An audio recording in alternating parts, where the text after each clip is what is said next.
Washington, for Democrats looking to retake the U.S. House of Representatives, Virginia's 10th Congressional District is a prime target. Hillary Clinton won it in the 2016 presidential election, and the Republican incumbent suffers from tepid approval ratings. But before Democrats can pop the victory champagne, they first need to decide what kind of candidate and race they want to run. State Senator Jennifer Wexton would normally have the clearest path to winning a crowded Democratic primary on June 12 and facing Republican Rep. Barbara Comstock in the general election. She represents about half of the largest county, Lowtown, in the 10th district, and has been on the ballot 3 times since 2011, helping solidify her name in the minds of voters. Wexton has developed a reputation in Richmond as a serious lawmaker, and has the endorsement of Gov.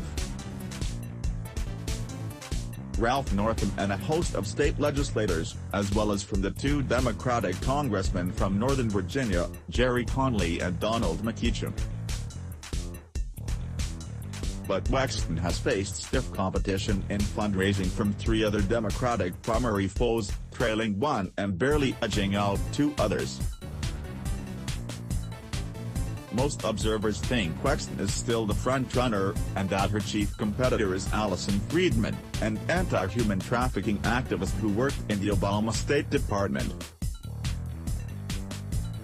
But without any real public polling, it's impossible to discount 2 other candidates, Army officer Dan Helmer and another former Obama administration official, Lindsay Davis Stover. Friedman has raised the most money, over $1.3 million as of the last reporting period, though a good portion of it has been from donors outside of Virginia. Wexton has raised over $900,000, with Helmer close behind at just under $900,000 and Stover at around $850,000. Former federal prosecutor Paul Pelletier has raised around $400,000, and although the 6th candidate, scientist Julia Biggins, has raised only about $100,000, she has been endorsed by One Revolution, the outside group that was started in 2016 to support Senator Bernie Sanders' presidential candidacy. The surprising depth of candidates and the amount of money raised for each is just one of many indications of how energized Democrats have been by the rise of Donald Trump. Wexton's built-in advantage includes the fact that she has already won the kind of vote share she'll need to succeed on June 12. In an unsuccessful run for Lowtown County Commonwealth's attorney in 2011, she received 24,000 votes. In this year's primary, 6 Democrats are competing for an estimated 40,000 votes, give or take a few thousand. The question is, will Wexton's status as an elected official prove an asset, or will the hunger for political neophytes seen in other parts of the country be as strong here?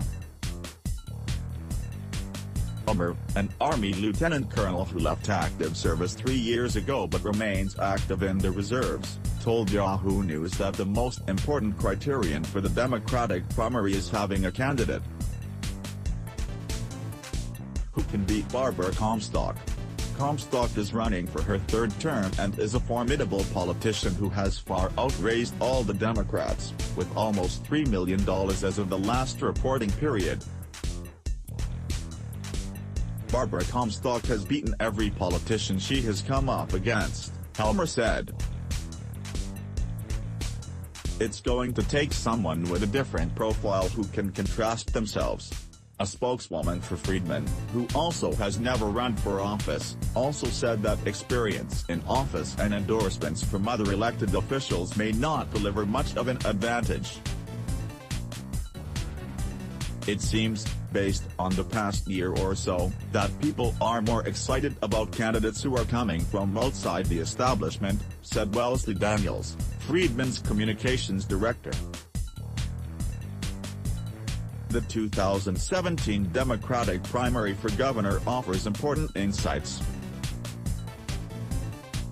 Northam defeated challenger Tom Perriello handily in Fairfax County, by 20 points. And 1/4 of the registered voters in the 10th district are from Fairfax County.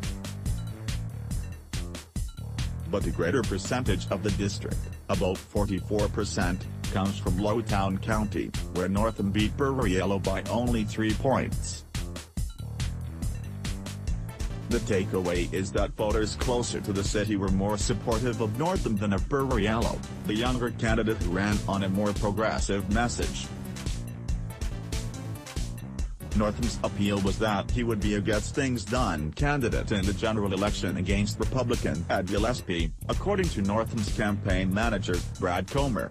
"I think said Wexton is very much in that mold," Comer told Yahoo News, adding, "The typical Fairfax County primary voter is a 72-year-old woman who has voted in primaries for the last 15 years and is going to vote in Democratic primaries for the next 15 years. This is somebody who is proud of the Democratic team and actually feels ownership of the team in Virginia going back to Mark Warner in '01. There's a lot of pride in this Democratic leadership team in Virginia. So there's definitely an advantage to being seen as part of that," he said. Fairfax County also has a heavier concentration of government workers and contractors than is the case further away from D.C., in Lowtown County.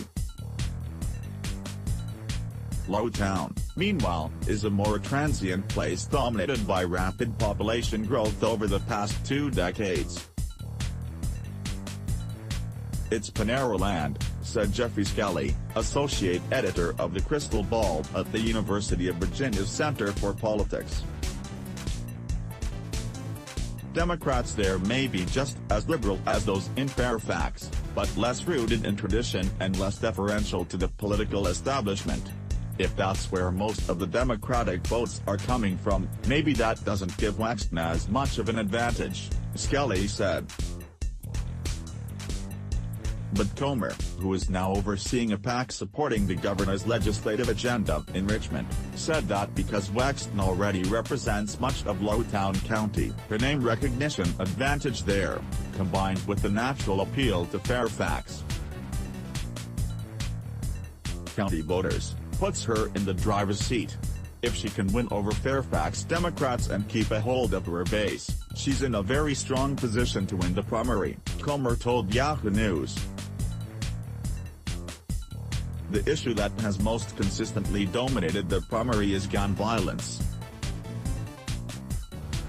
School shootings in Parkland, Florida, on February 14 that killed 17 people, and in Santa Fe, Texas, on May 18 that killed 10 people have created a massive wave of support for gun control measures.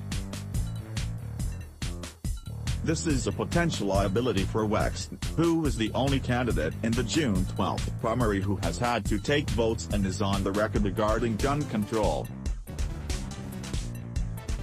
Friedman and Helmer in particular have criticized Wexton for supporting a compromise measure pushed by then-Governor Terry McAuliffe, a Democrat, in 2016. The deal increased restrictions on gun ownership for domestic abusers and required voluntary background checks at gun shows but expanded the right to carry a concealed weapon in Virginia.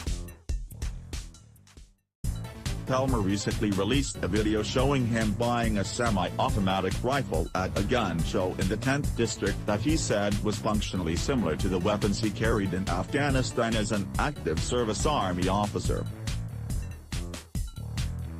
The video garnered Helmer media attention and he said that it showed that the 2016 attempt to close the gun show loophole was not effective. Wexton's record on guns is very mixed, Helmer said. "I will never vote to liberalize gun laws in this country. Friedman has focused her criticism around the gun issue on Comstock, who has an A rating from the National Rifle Association.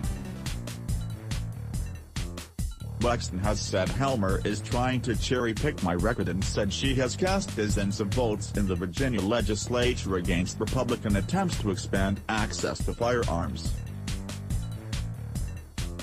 She has an F rating from the NRA.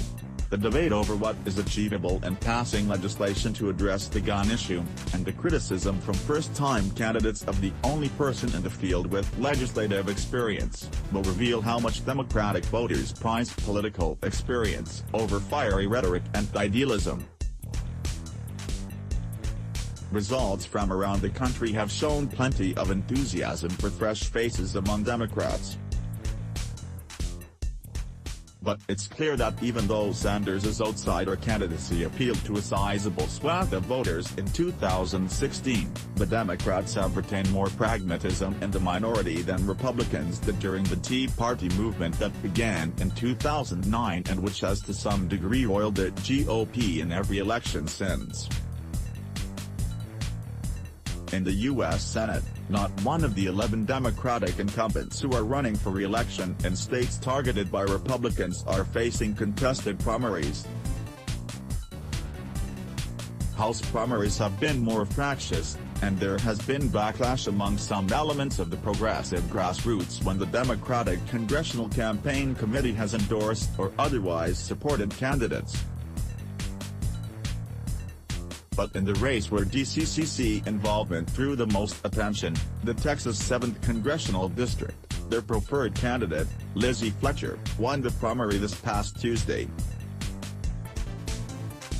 And in elections where Democratic voters have bucked the party establishment choice, such as in Kentucky's 6th District this week, the voters' choice, former Navy fighter pilot Amy McGraw, was as strong a general election candidate as the other Democrat, if not stronger. So Democratic voters across the country have shown a willingness to buck the party establishment choice, but usually only if the alternative is as likely if not more so to beat the Republican. The proximity of Virginia's 10th District to D.C. limit the reach of any outsider candidacy. If you view yourself as connected to Washington, you may not want to vote against Washington, Comer said. Read more from Yahoo News.